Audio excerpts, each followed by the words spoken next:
Yesu Kristo ni upendo. Maana anasema kwamba unapopokea Yesu Kristo lazima umpende kila mmoja. Bwana Yesu asifiwe.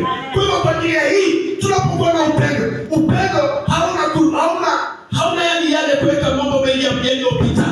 Haina ile record ya mambo ambayo tumetenda. Kwa ajili ya upendo tunapenda bila kuweka misingi ya kikabila, bila kuweka misingi ya kula ambako tumetoka, bila kuweka misingi ya kile tulicho nacho, bila kuweka misingi ya elimu tuliyo nayo, bali kwa kumtegemea Kristo ametufanya sisi kuwa chombo kimoja, chombo ambacho cha kutumika katika madhabahu yake, katika kanuni mwake. Akasema kwamba unapoendelea katika kile kitabu, anasema ya kwamba kwa wale Mafarisayo wengine wamekuwa wakitembelea ile makaburi yasiyoonekana. Ni kwa sababu gani? Wanakaa katika sura ya Kristo, lakini wanayoyatenda ni mambo ni kinyume na Yesu Kristo, na ndipo wakaitwa Mafarisayo. Kwa ajili hii ni watu ambao walikuwa antichrist, ni watu ambao walikuwa ni watu ambao wakukataa kazi ya Yesu Kristo, waliweka vikwazo. Na ndipo neno la Mungu linasema ya kwamba kila ambacho tumepokea na tukitoe ndani, tusionyeshe uzuri wa kifaa nje, tusionyeshe uzuri wa kikombe, ile mle ndani kuna uovu ambao Kristo amesema tokea tulipopokea ubatizo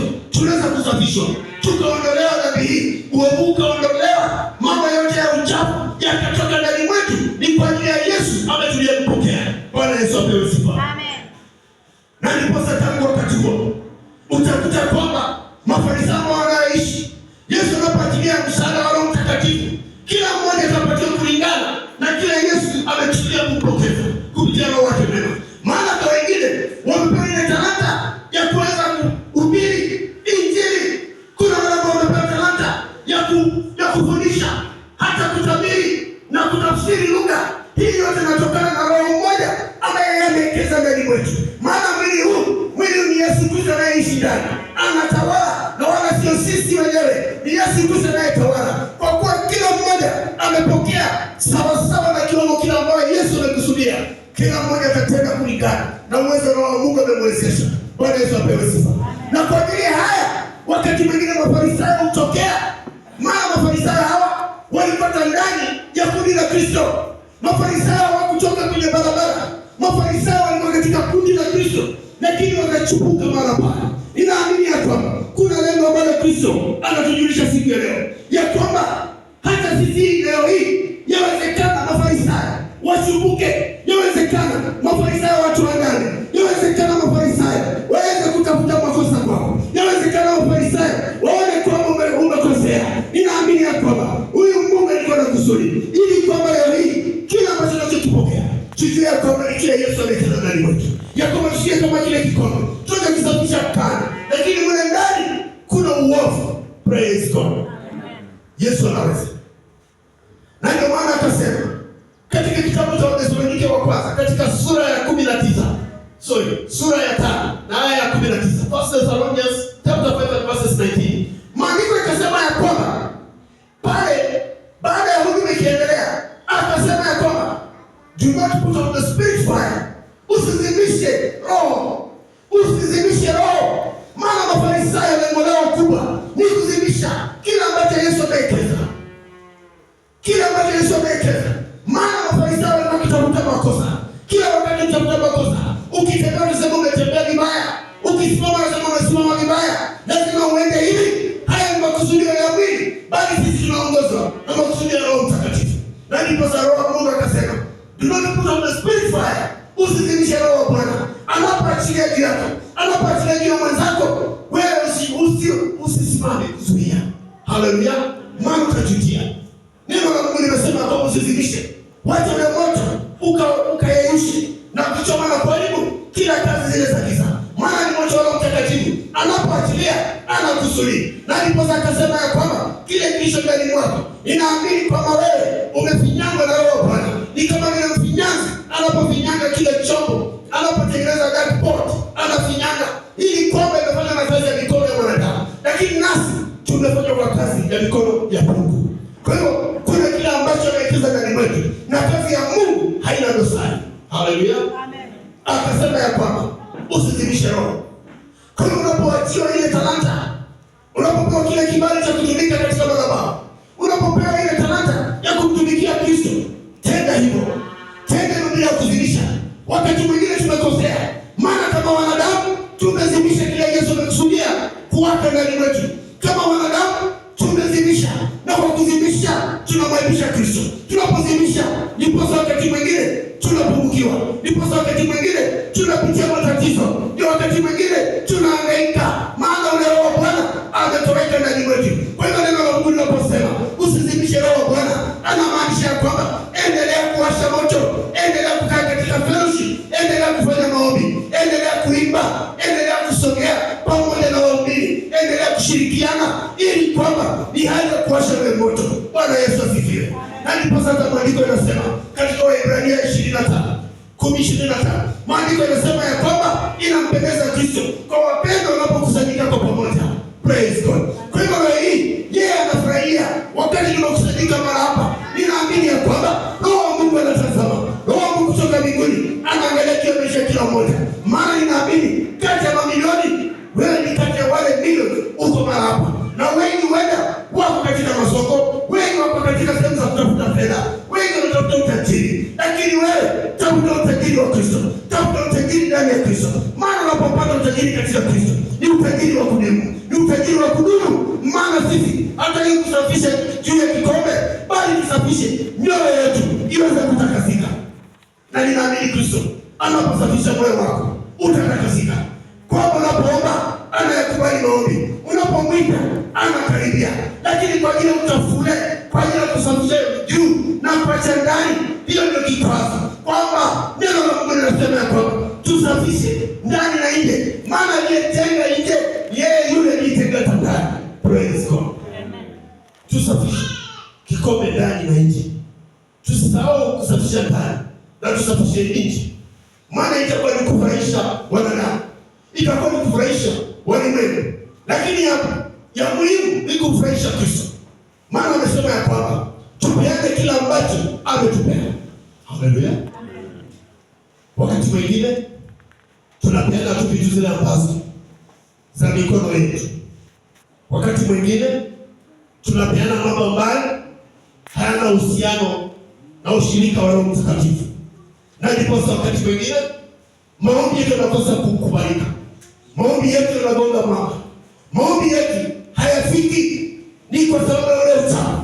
Na ndipo akazungumza, akasema hao Mafarisayo ambao walipenda kuingia katika masoko, katika sehemu ambazo ni za mbele, katika meza za mbele, kwenye viti vikubwa, ili waonekane na walimwengu. Hii inadhihirisha ya kwamba hamna haja kufurahisha ulimwengu na kujikosesha amani na Kristo. Yeye ukosesha amani na ulimwengu, lakini uwe na amani na Kristo. Maana Kristo ni zaidi ya yote. Sisi ni kazi ya Kristo. Kwa hivyo ni lazima, ama ni vyema sisi kufurahisha Kristo kuliko wanadamu. Praise God. Na ndio maana akasema tusisafishe tu kaa, tusioshe tu sahani nje na ndani na uchafu. Uchafu ni masengeni, uchafu ni la aina yote ya uovu, mambo ambayo hayana ushirika na Roho Bwana. Haya ndio yale ambayo Kristo anasema tutoe kila ambacho ameweka ndani mwetu. Tunaposafisha, anapotusafisha, anaekeza ndani Roho Bwana. Na ndio maana akasema ya kwamba do not put on the spirit fire. Usizimishe Roho Bwana. Wacha Roho Bwana aendelee kuwaka. Wacha Roho Bwana aendelee kuchoma na kuharibu yale mabaya, kama vile alivyochoma katika unabii wa Isaya 6. Akachoma, akaleta maserafi na makerubi, wakaweka moto kwenye kinywa chake Isaya. Uovu wote uliokuwa katika kinywa chake ukaweza kuchomeka. Vile vile Mungu anaachilia ule moto, anaachilia na kutuma maserafi na maserafi na makerubi wakaweza kuchoma kwa msaada wetu, kama vile Isaya alipoachilia ulimi wake ukachoma ili yale maovu yakatoka. Vile vile neno la Bwana linasema ya kwamba hiyo kikombe hicho tusafishe nayo. Haleluya. Amen. Sisi ni kikombe, tunalinganishwa na kikombe, maana sisi ni kazi ya Kristo, kwa ajili ya mioyo yetu, kwa ajili ya maisha yetu, tuweze kujitayarisha ndani wetu wao wote katika kuweza kulipenda, kutubu, tuweze kumwiza Bwana. Maana katika njia ya kutubu ndio njia ya kukaribisha moto wa Bwana, ili Roho Mungu apate njia aweze kuingia ndani mwako. Ni lazima tuweze kumwita, tuweze katika njia ya maombezi, tuweze kutubu. Na ninaamini ya kwamba kwa maombezi ndio njia pekee, hiyo ndio njia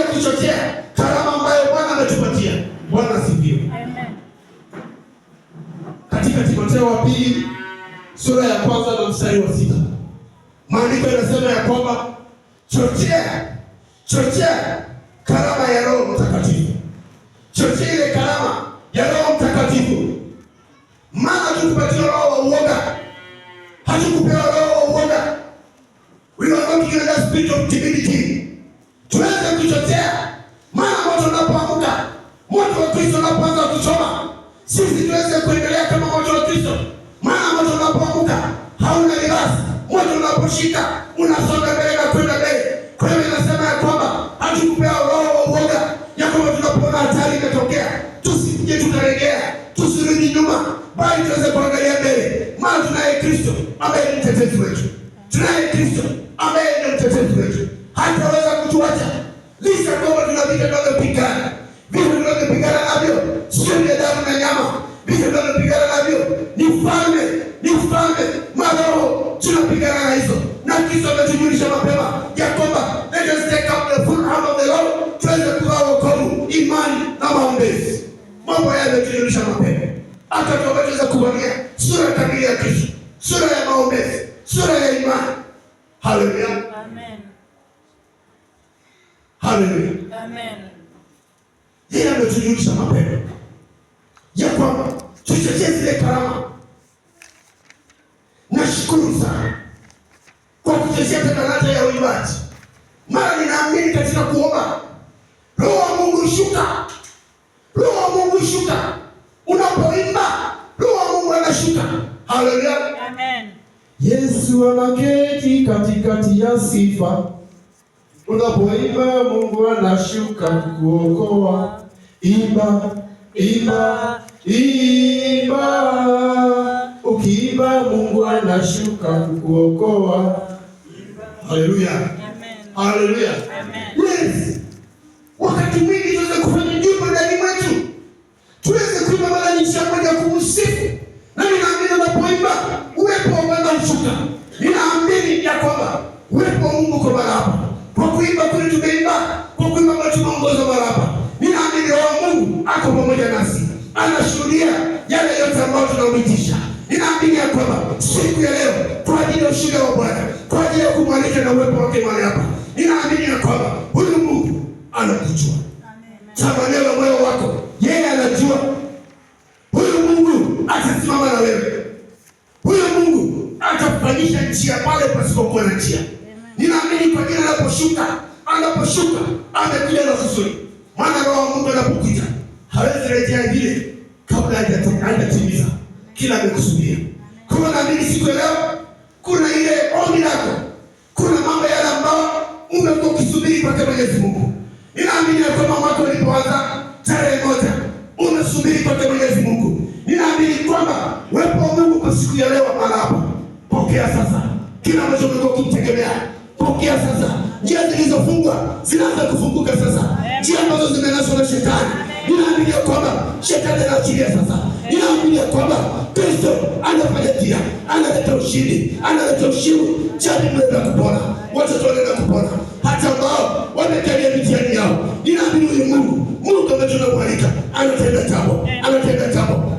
jambo katika jamii kwa ajili ya masomo yao ambao wanatafuta kazi.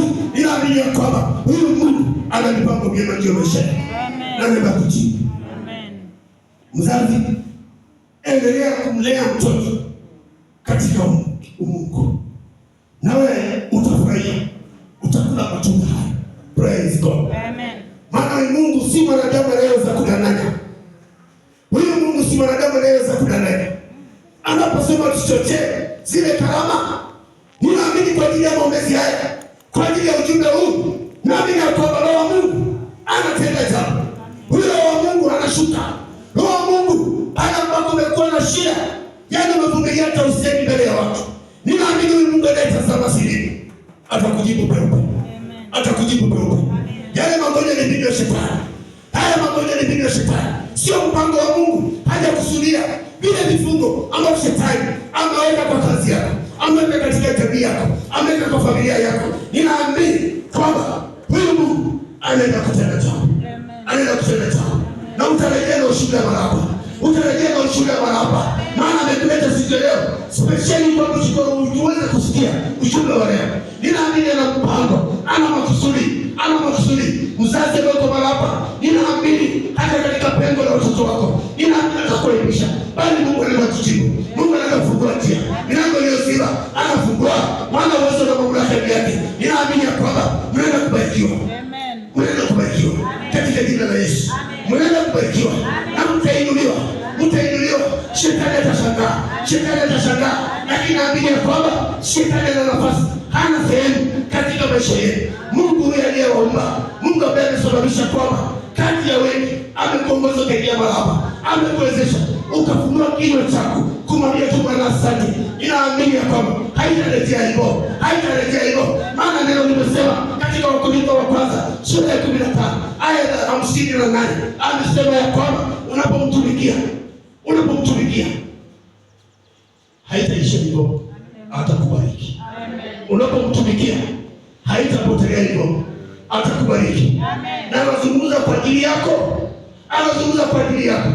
Ninaamini Mungu kama vile alivyotumia manabii, alitumia manabii, na leo hii wale manabii akina Isaya, wakina Ezekieli wako, ninaamini leo hii anatumia watumishi wake kwa ujumbe anaoleta. Ninajua ya kwamba ni speciali kwako wewe. Ninajua ya kwamba kama vile alivyotumia manabii, leo hii ananena kwako, ananena ujumbe huu, ananena na utarejea na ushindi mkubwa, utarejea na mafanikio.